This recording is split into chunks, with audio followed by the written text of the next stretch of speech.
საპარლამენტო ოპოზიცია აკრიტიკებს მთავრობის გეგმებს რაბათის ციხესთან დაკავშირებით. ახალ ხელისუფლებას ნგრევის ინსტინქტი ამოძრავებს, ასეთი შეფასება მოჰყვა ციხის მოსალოდნელ რესტავრაციას უმცირესობის მხრიდან.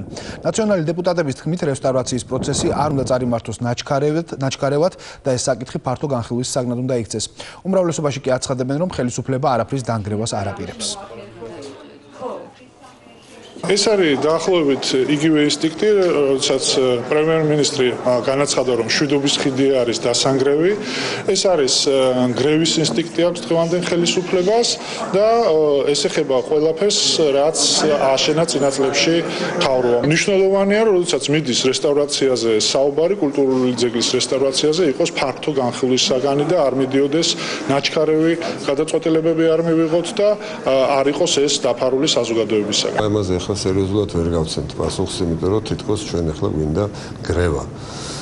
რაც შეეხება იმას, რაც მამანჯგალაძემ გააკეთა, მე მგონი ამაზე გასცა პასუხი უკვე კულტურის სამინისტრომ, უფრო კომპეტენტურად ალბათ. არავინ არაფრის დანგრევას, რაც ღირებულია, არავინ არ აპირებს.